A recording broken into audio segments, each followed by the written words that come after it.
जैसा कि दोस्तों आपको बता दें कि इस सीरीज़ में हम इलेक्ट्रीशियन के topic wise most important MCQ पर बात करेंगे और आज हम बात करने वाले हैं बेसिक इलेक्ट्रिकल प्रैक्टिस के बारे में, जिसमें कि पढ़ेंगे ओम्स लॉ, किरचॉफ लॉ और सीरीज पैरेलल सर्किट पर मोस्ट इम्पोर्टेंट एमसीक्यू क्वेश्चन बनने हैं, उसके ऊपर बात करेंगे। और हाँ दोस्तों, अगर आप आईटी फर्स्ट ईयर एग्ज़ाम की तैयारी कर रहे हो या सीआईटीएस डिप्लोमा में पढ़ रहे हो या आप टेक्निकल हेल्पर डीआरटीओ, यूपीसीएल, टीजी2, डीएमआरसी, इसरो, जेएमआरसी इन एग्ज़ाम की तैयारी कर रहे हो तो ये वीडियो आपके लिए बहुत फ़ायदेमंद साबित होगा। तो मैं उम्मीद करूँगा कि ये वीडियो आपको पसंद आएगा, तो कमेंट करके ज़रूर बताएं, क्योंकि इसके प्रति जो आपका रेस्पॉन्स होगा उसी के आधार पर हम आगे भी इसी प्रकार से वीडियो बना पाएंगे।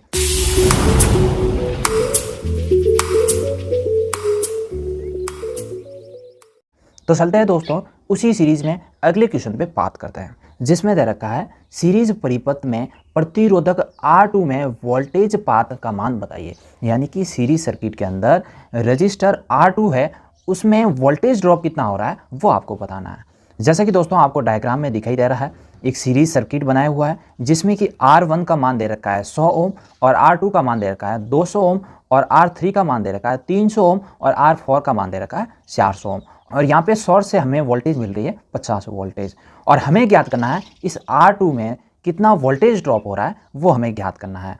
तो दोस्तों आपको बता दें, वोल्टेज ड्रॉप यानी कि होता है IR, और हमें वोल्टेज ड्रॉप ज्ञात करने के लिए हमारे पास में धारा और प्रतिरोध दोनों का मान पता होना चाहिए। और यहाँ पे प्रतिरोध का मान हमें पता है यानी कि 200 ओम, और धारा का मान हमें पहले ज्ञात करना पड़ेगा।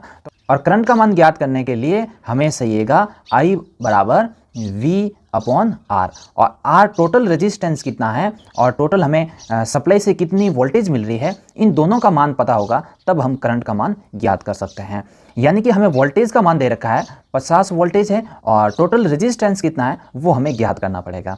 तो दोस्तों आपको बता दें, सीरीज सर्किट के अंदर टोटल रेजिस्टेंस ज्ञात करने के लिए हम सभी रेजिस्टेंस के मान को जोड़ देते हैं। यानी कि यहाँ पे 100, 200 और 300 और 400 इन सभी को जोड़ेंगे तो हमारे पास में टोटल रेजिस्टेंस आ जाएगा। तो RT बराबर हमारे पास में आया 1000 ओम, और हमारे पास में सप्लाई से वोल्टेज कितनी मिल रही है 50 वोल्टेज। यानी कि अब हम करंट का मान ज्ञात कर सकते हैं। तो I बराबर हो जाएगा 50/1000, और इसको अगर आप सॉल्व करोगे तो आपके पास में आएगा 0.05 एम्पियर। कितना आएगा 0.05 एम्पियर आएगा। और दोस्तों आपको बता दें, अब हम क्या करेंगे, इस करंट के मान को यहाँ पे फिलअप करेंगे। R का मान यानी कि किस रेजिस्टेंस का वोल्टेज ड्रॉप ज्ञात करना है, उस रेजिस्टेंस का हम यहाँ पे मान रख देंगे। यानी कि दोस्तों V बराबर होता है IR, और I हमारे पास में आया 0.05 और R हमारे पास में है 200 ओम। और अगर इसको सॉल्व करोगे आप तो आपके पास में आएगा 10 वोल्ट। तो इस प्रकार से आपको किसी श्रेणी परिपथ के अंदर किसी रेजिस्टेंस का अगर आपको वोल्टेज ड्रॉप बोले तो इस प्रकार से आप ज्ञात कर सकते हो। उसके बाद में दोस्तों ऑप्शन देखते हैं, जैसे कि बी ऑप्शन में दे रखा है 10 वोल्ट, तो इसका राइट आंसर क्या होगा, बी हो जाएगा। उसके बाद में अगले क्वेश्चन पे बात करते हैं, जिसमें दे रखा है सीरीज परिपथ का क्या उपयोग है। यानी कि एक सीरीज सर्किट है, उसका क्या एप्लीकेशन है वो आपको बताना है। तो दोस्तों आपको बता दें कि इसका राइट आंसर होगा ए, यानी कि परिपथ में फ्यूज। यानी कि दोस्तों आपको पता होगा फ्यूज हमेशा फेज के श्रेणी क्रम में लगाया जाता है, यानी कि फ्यूज सीरीज सर्किट को फॉलो कर रहा है, ठीक है, इसीलिए इसका राइट आंसर होगा ए। और दोस्तों अदर ऑप्शन पे बात करें तो यहाँ पे लिखा हुआ है वोल्ट मीटर संयोजन। यानी कि दोस्तों आपको पता है कि वोल्ट मीटर समांतर क्रम में संयोजित होता है, न कि सीरीज सर्किट के अंदर, तो इसका ये एप्लीकेशन फॉलो नहीं कर रहा है, ठीक। उसके बाद में अगले ऑप्शन पे बात करें तो यहाँ पे लिखा हुआ है घरों में विद्युतीय लैंप। तो दोस्तों आपको बता दें, घरों की वायरिंग हमेशा समांतर क्रम में की जाती है, और यहाँ पे ये सीरीज सर्किट को फॉलो नहीं कर रहा है, ठीक है। और उसके बाद में अगले ऑप्शन पे बात करते हैं, जिसमें दे रखा है ए मीटर में शंट प्रतिरोधक, यानी कि शंट रजिस्टर इन ए मीटर। तो दोस्तों आपको बता दें, अमीटर को तो हम श्रेणी क्रम में जोड़ते हैं, लेकिन अमीटर की प्रास बढ़ाने के लिए हम उसके समांतर क्रम में एक मल्टीप्लायर को जोड़ते हैं, जो कि एक पैरेलल सर्किट के अंदर जोड़ा जाता है। और वोल्ट मीटर की रेंज बढ़ाने के लिए हम श्रेणी क्रम में एक रजिस्टर को जोड़ते हैं, वो भी उच्च मान के रजिस्टर को। ये आपको ध्यान में रखना है। उसके बाद में दोस्तों अगले क्वेश्चन पे बात करते हैं, जिसमें दे रखा है 1 ओम से 100 किलो ओम तक मान हेतु कौन सी विधि का उपयोग किया जाता है। यानी कि 1 ओम से 100 किलो ओम की रेंज में रेजिस्टेंस को मापने के लिए किस विधि का प्रयोग करते हैं वो आपको बताना। तो दोस्तों आपको बता दें इसका राइट आंसर होगा सी, यानी कि व्हीटस्टोन ब्रिज विधि का प्रयोग करते हैं। कि प्रतिरोध की रेंज को हम 3 भागों में बांटते हैं, जिसमें कि एक होता है लघु प्रतिरोध, और उसके बाद में एक होता है मध्यम प्रतिरोध, और उसके बाद में एक होता है उच्च प्रतिरोध।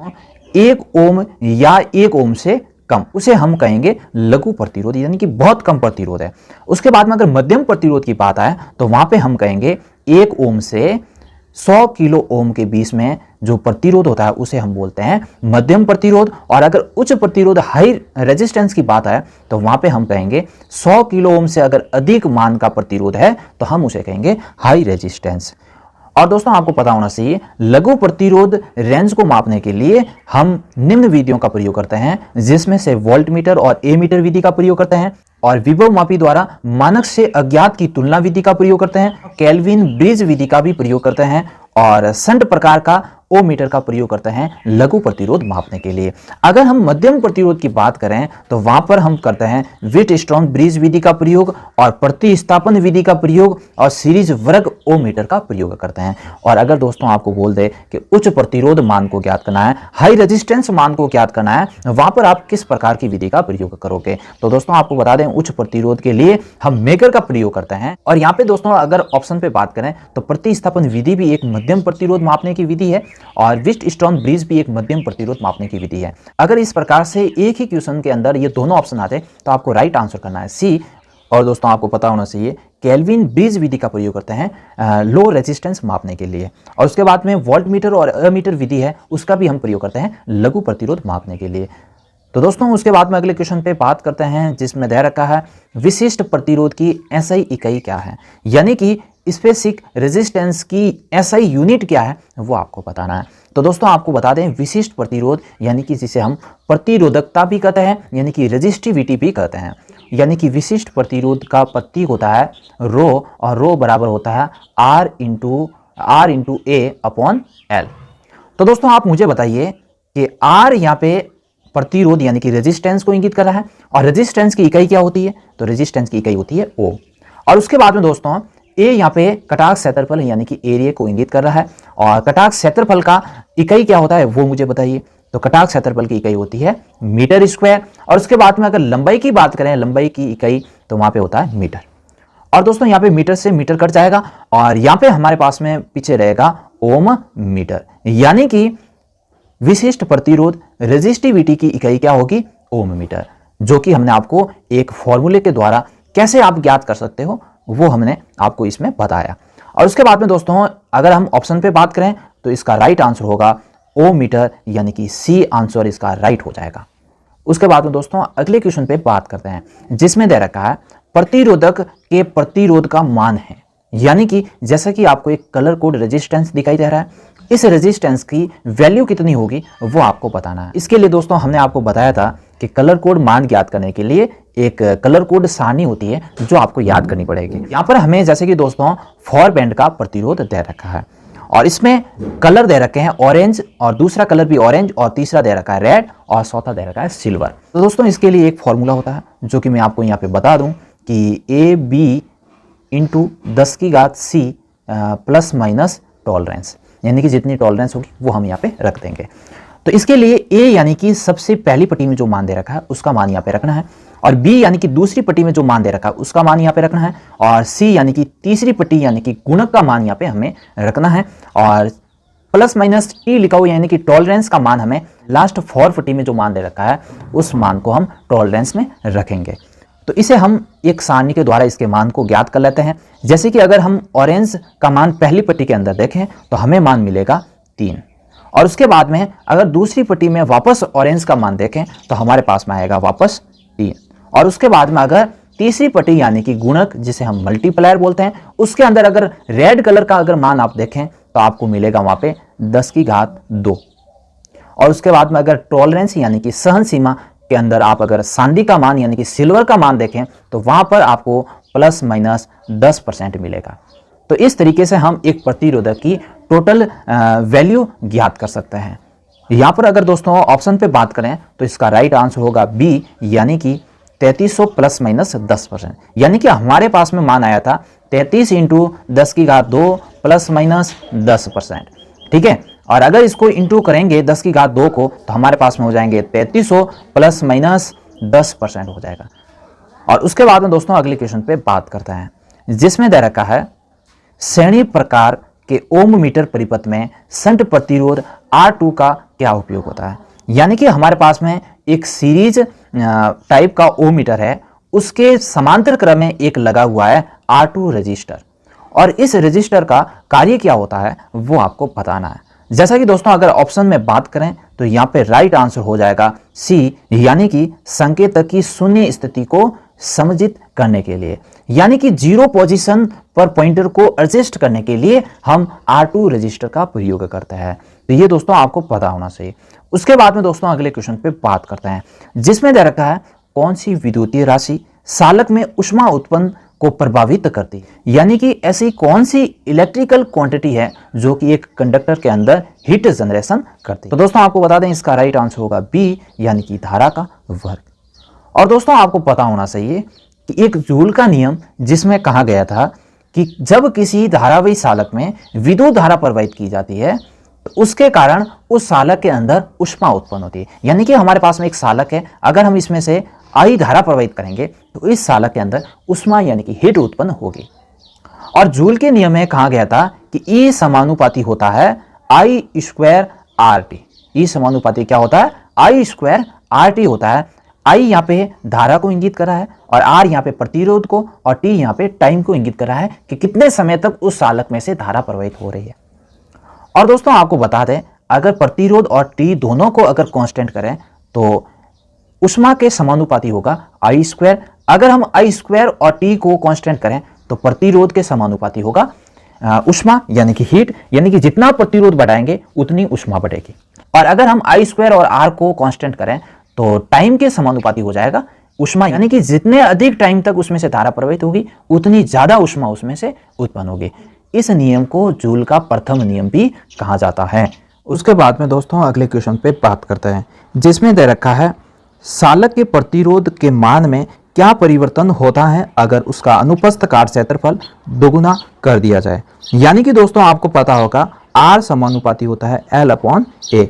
ए यहाँ पे एरिया को इंगित कर रहा है यानी कि क्षेत्रफल को इंगित कर रहा है, और एल यहाँ पे लंबाई को इंगित कर रहा है। यानी कि अगर किसी सालक वायर की लंबाई को बढ़ाएंगे तो वहां पे प्रतिरोध भी बढ़ जाएगा। अगर हम किसी सालक वायर के क्षेत्रफल को बढ़ाते हैं तो उसका प्रतिरोध घट जाएगा। यानी कि दोनों क्या है आपस में व्युत्क्रमानुपाती है। और यहाँ पे क्वेश्चन के अंदर बात हो रही है अनुप्रस्थ काट क्षेत्रफल और प्रतिरोध के बीच में। यानी कि अगर अनुप्रस्थ काट क्षेत्रफल को दोगुना कर दिया जाए तो प्रतिरोध में क्या अंतर आएगा, यानी कि क्या परिवर्तन आएगा। यानी कि इस अनुप्रस्थ काट क्षेत्रफल को हम दोगुना करते हैं तो यहाँ पे प्रतिरोध है ये उसके व्युत्क्रमानुपाती होने के कारण दोगुना कम हो जाएगा। ये अगर एरिया को दोगुना बढ़ाएंगे तो वहां पे प्रतिरोध दोगुना कम हो जाएगा, ये आपको पता होना चाहिए। यहाँ पर दोस्तों ऑप्शन में देखते हैं और यहाँ पे जैसे कि दे रखा है बी ऑप्शन के अंदर कि दोगुना कम हो जाता है। यानी कि अगर अनुप्रस्थ काट क्षेत्रफल को दोगुना बढ़ाया जाए तो वहां पे प्रतिरोध यानी कि रेजिस्टेंस दोगुना कम हो जाएगा। यानी कि दोनों आपस में क्या है व्युत्क्रमानुपाती, और अगर हम कटाक्ष क्षेत्रफल को बढ़ाएंगे तो वहां पे प्रतिरोध कम हो जाएगा। अगर आपको क्वेश्चन के अंदर इस प्रकार से दे देता कि लंबाई को दोगुना कर दिया जाए तो प्रतिरोध में क्या अंतर आएगा, तो दोस्तों वहां पे राइट आंसर हो जाता कि प्रतिरोध भी दोगुना बढ़ जाएगा। यानी कि लंबाई के समानुपाती प्रतिरोध होता है और अगर लंबाई को दोगुना बढ़ाएंगे तो वहां पे रेजिस्टेंस भी दोगुना बढ़ जाएगा। उसके बाद में दोस्तों अगले क्वेश्चन पे बात करते हैं, जिसमें दे रखा है परिपथ में प्रतिरोधक R4 पर वोल्टेज पात यानी कि वोल्टेज ड्रॉप की गणना कीजिए। जैसे कि दोस्तों एक आपको डायग्राम एक सर्किट दिखाई दे रहा है और इस सर्किट के अंदर आपको R4 रजिस्टर दिखाई दे रहा है और ये रेजिस्टेंस यानी कि प्रतिरोध कितना वोल्टेज ड्रॉप कर रहा है वो आपको बताना है। तो दोस्तों आपको पता है कि V बराबर होता है IR, यानी कि वोल्टेज ड्रॉप बराबर होता है I इंटू R, और हमें वोल्टेज ड्रॉप ज्ञात करने के लिए I का मान पता होना चाहिए और प्रतिरोध का मान पता होना चाहिए। तो दोस्तों आपको बता दें जैसे कि ये सर्किट आपको जो दिखाई दे रहा है वो मिश्रित क्रम है और इस मिश्रित क्रम को हम पहले श्रेणी क्रम में बदलेंगे। तो मिश्रित क्रम को श्रेणी क्रम में किस प्रकार से बदलना है वो हम आपको बताते हैं।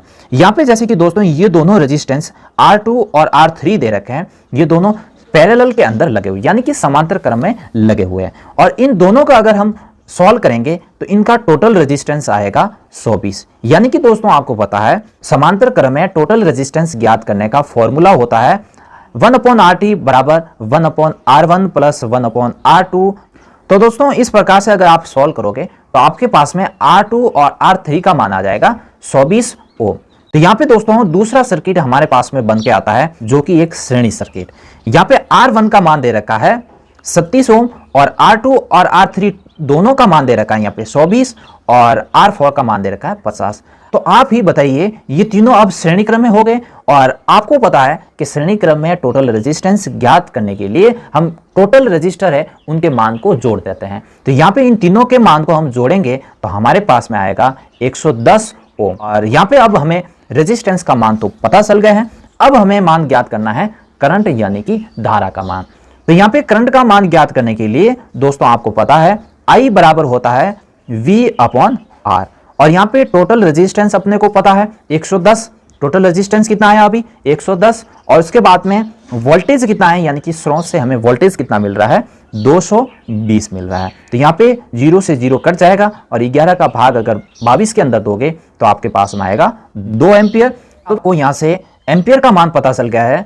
अब किसी भी प्रतिरोध का वोल्टेज ड्रॉप आप ज्ञात कर सकते हो। जैसे कि हमें ज्ञात करना था R4 रजिस्टर है उसका टोटल वोल्टेज ड्रॉप कितना कर रहा है वो हमें ज्ञात करना था। तो यहाँ पे वोल्टेज ड्रॉप बराबर IR होता था, और R यहाँ पे दे रखा है 50 ओम और एम्पियर अभी हमने ज्ञात किया 2। तो यहाँ पे दोनों को इंटू करेंगे तो हमारे पास में वोल्टेज ड्रॉप आ जाएगा 100 वोल्ट। कितना आएगा 100 वोल्ट आ जाएगा। तो दोस्तों देखते हैं ऑप्शन के अंदर, जैसा कि डी ऑप्शन में दे रखा है 100 वोल्ट, तो इसका राइट आंसर होगा डी यानी कि 100 वोल्ट।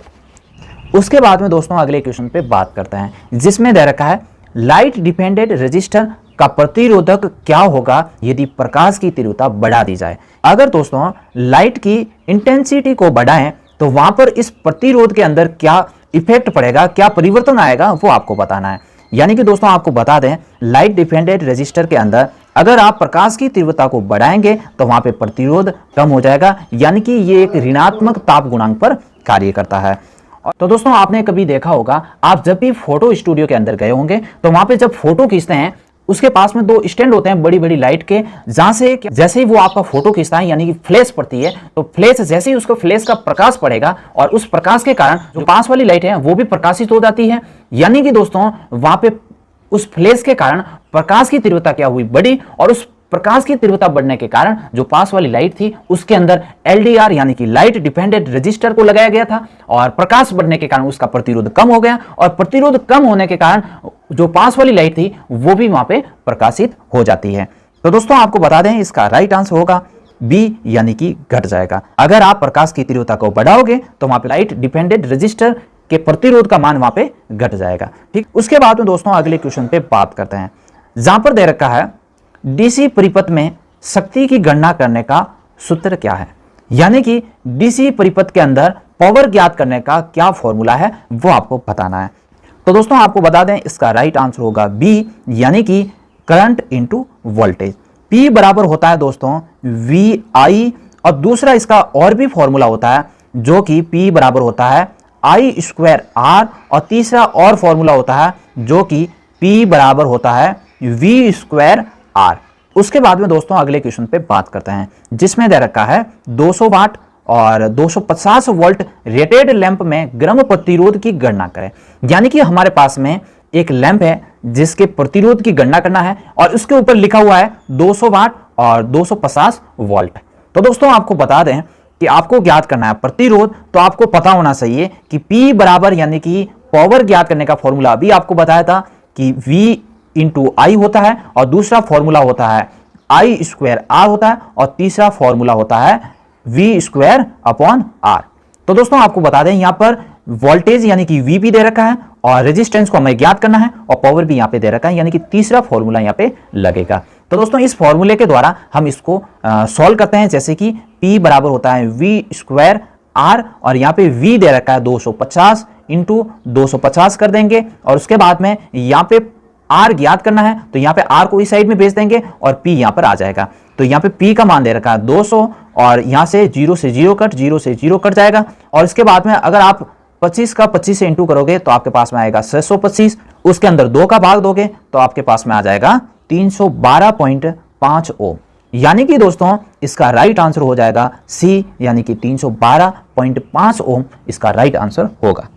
उसके बाद में दोस्तों अगले क्वेश्चन पे बात करते हैं जिसमें दे रखा है एक खुले सर्किट में प्रतिरोध का मान क्या है। यानी कि एक आपके पास में ओपन सर्किट है जिसके अंदर रेजिस्टेंस का मान क्या होगा वो आपको बताना है। जैसे कि हमारे पास में एक लैंप है और इस लैंप को हम क्या करते हैं, इस स्विच के द्वारा जोड़ देते हैं और इसको हम वापस सप्लाई स्रोत के द्वारा यहाँ से जोड़ देते हैं और यहाँ से स्विच ओपन है, यानी कि यहाँ से स्विच बंद है तो यहाँ पे ओपन रहेगा। तो इस ओपन स्थिति के अंदर प्रतिरोध का मान क्या होगा ये आपको बताना है। तो दोस्तों आपको बता दें किसी भी ओपन सर्किट के अंदर रेजिस्टेंस का मान होता है अनंत और अगर करंट की बात करें तो वहां पे करंट होती है 0। उसके बाद में दोस्तों अगले क्वेश्चन पे बात करते हैं जिसमें दे रखा है समांतर परिपथ में जुड़े हुए 50 ओम, 220 ओम, 450 ओम, 560 ओम प्रतिरोधों में से किस प्रतिरोध में सबसे कम धारा प्रवाहित होगी। तो दोस्तों इस क्वेश्चन में कह रहा है हमारे पास में विभिन्न प्रकार के रजिस्टर हैं जिसके अलग अलग मान हैं, तो इन रजिस्टर में से किस प्रतिरोध में सबसे कम करंट प्रवाहित होगी ये आपको बताना है। तो दोस्तों आपको पता होगा जिसका प्रतिरोध ज्यादा होगा उसमें से करंट कम फॉलो होगी। धारा के मार्ग में उत्पन्न बाधा को हम क्या कहते हैं, रेजिस्टेंस कहते हैं। और अगर इस रेजिस्टेंस का मान अगर अधिक होगा तो वहां पे कम करंट प्रवाहित होगी। तो दोस्तों इसका राइट आंसर होगा डी, यानी कि 560 ओम के रजिस्टर के अंदर सबसे कम करंट प्रवाहित होगी। और अगर क्वेश्चन के अंदर यह कहा जाता कि सबसे अधिक करंट किस प्रतिरोध के अंदर प्रवाहित होगी तो वहां पे हो जाता 50 ओम, यानी कि इस सबसे कम रेजिस्टेंस का जो प्रतिरोध है उसके अंदर सबसे अधिक करंट प्रवाहित होगी। उसके बाद में अगले क्वेश्चन पे बात करते हैं जिसमें दे रखा है ताम्र सालक यानी कि कॉपर कंडक्टर का विशिष्ट प्रतिरोध यानी कि रेजिस्टिविटी का मान क्या होगा। तो दोस्तों आपको बता दें इसका राइट आंसर होगा सी, यानी कि 1.72 माइक्रो ओम प्रति सेमी क्यूब। और हाँ दोस्तों अगर ऑप्शन के अंदर 1.72 इंटू 10 की घात -8 ओम मीटर आया होता तो क्या होता। अगर इस क्वेश्चन के अंदर 0.0172 ओम mm स्क्वायर अपॉन मीटर आया होता तो क्या होता। तो दोस्तों आपको बता दें ये सभी कॉपर कंडक्टर के विशिष्ट प्रतिरोध के मान है और आपको वैल्यू अलग अलग दिख रही है लेकिन इन सभी का मान क्या है, सेम है। तो आपको कंफ्यूजन नहीं होना है। अगर आपको ऑप्शन के अंदर 1.72 माइक्रो ओम प्रति सेमी क्यूब नहीं आया होता, वहां पर ये आया होता तो ये राइट हो जाता, और अगर वहां पर ये आया होता तो ये भी राइट हो जाता। ठीक है, तो ये उसके बाद में दोस्तों अगले क्वेश्चन पे बात करते हैं जिसमें दे रखा है सालक के प्रतिरोध के व्युत्क्रमानुपाती क्या होता है। यानी कि दोस्तों किसी सालक का रेजिस्टेंस किसके व्युत्क्रमानुपाती होता है वो आपको बताना है। जैसे कि दोस्तों हमने आपको अभी बताया कि R समानुपाती होता है L/A। यहाँ पे L क्या इंगित कर रहा है, लंबाई को, A यहाँ पे इंगित कर रहा है एरिया यानी कि कटाक्ष क्षेत्रफल को। लंबाई प्रतिरोध के क्या है, समानुपाती में, और क्षेत्रफल यहाँ पे प्रतिरोध के व्युत्क्रमानुपाती है। यानी कि प्रतिरोध के व्युत्क्रमानुपाती क्या हो गया, एरिया यानी कि कटाक्ष क्षेत्रफल। तो दोस्तों आपको बता दें इसका राइट आंसर होगा डी, यानी कि अनुप्रस्थ काट क्षेत्रफल प्रतिरोध के व्युत्क्रमानुपाती होता है और लंबाई यहाँ पे प्रतिरोध के समानुपाती होता है, ये भी आपको पता होना चाहिए। तो दोस्तों आज के लिए इतना ही, फिर मिलेंगे अगली क्विज के अंदर। और हाँ दोस्तों अगर आप हमारे YouTube चैनल पे नए हो तो चैनल को सब्सक्राइब करें और पास में दिख रही बेल आइकन को प्रेस करें, जिससे कि हम जैसे ही न्यू वीडियो अपलोड करेंगे तो सबसे पहले आपके पास में नोटिफिकेशन आ जाएगी। जय हिंद, जय भारत।